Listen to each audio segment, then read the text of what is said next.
Kawan-kawan semua, salam lestari. Perkenalkan, nama saya Rizky Riswanto, mahasiswa Prodi Ilmu Pemerintahan, Fakultas Ilmu Sosial dan Ilmu Politik Universitas Jambi. Pada kesempatan kali ini, saya akan mereview sebuah jurnal yang menggunakan metode penelitian kualitatif.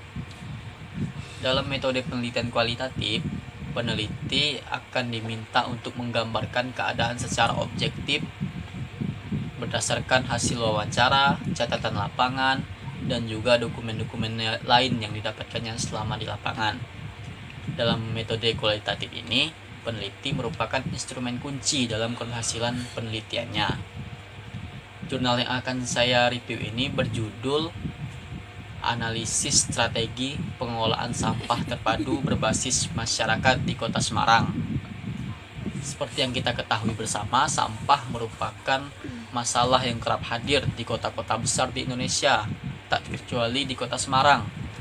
Sampah ini hadir merupakan dampak negatif dari pesatnya perkembangan kota dan meningkatnya jumlah penduduk di suatu kota, sehingga volume sampah di kota tersebut akan meningkat secara drastis. Di Kota Semarang sendiri, pengelolaan sampahnya masih cukup buruk.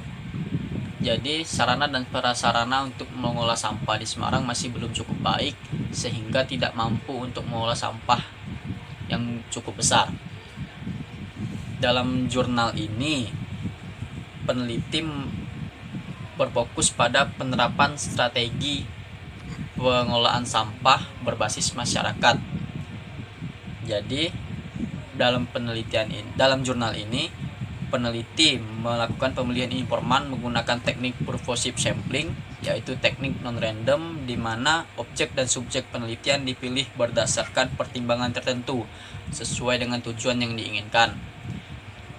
Kelebihan dari teknik ini yaitu lebih mudah untuk dilaksanakan karena individu yang dipilih biasanya mudah untuk ditemui dan telah sesuai dengan kriteria yang telah ditetapkan oleh peneliti, sehingga peneliti mempunyai otoritas penuh dalam teknik ini untuk memilih siapa responden yang akan dipilihnya untuk melakukan wawancara.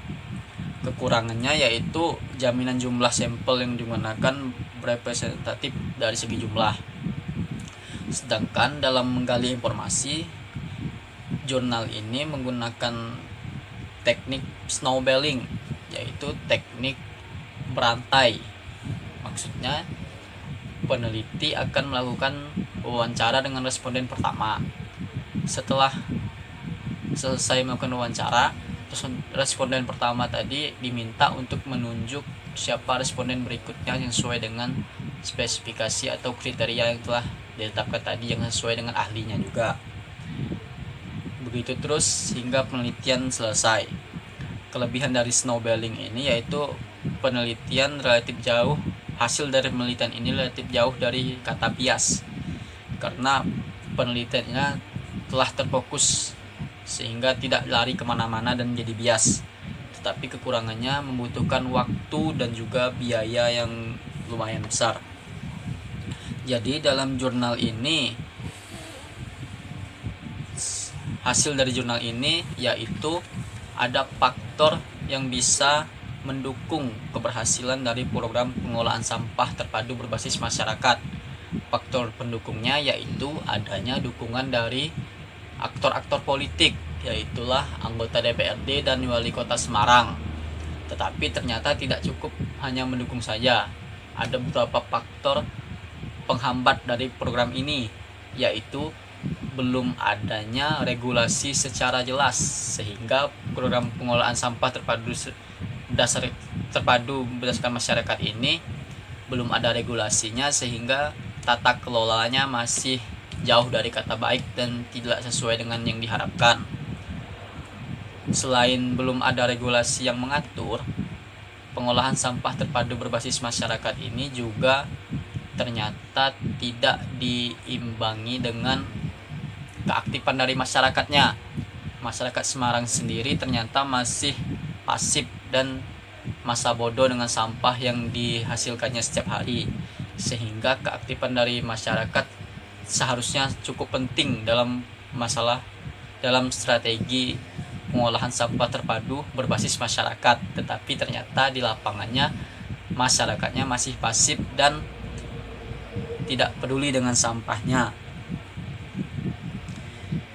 Ada beberapa hal atau ada beberapa faktor yang bisa membuat program ini berhasil ke depannya, dan itu bisa menjadi contoh bagi daerah-daerah lain juga jika diterapkan dengan baik.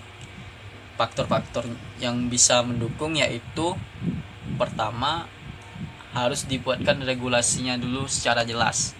Jadi pemerintah, wali kota, dan juga DPRD Semarang seharusnya bukan hanya mendukung secara moral, tetapi juga perlu komitmen dan juga kerjasama dari beberapa instansi terkait untuk membuat regulasinya sehingga dalam tata kelolanya bisa lebih baik dari sekarang dengan ada regulasi yang jelas tadi. Selain itu, pemerintah juga harus proaktif untuk bisa mengajak masyarakat mengelola sampahnya.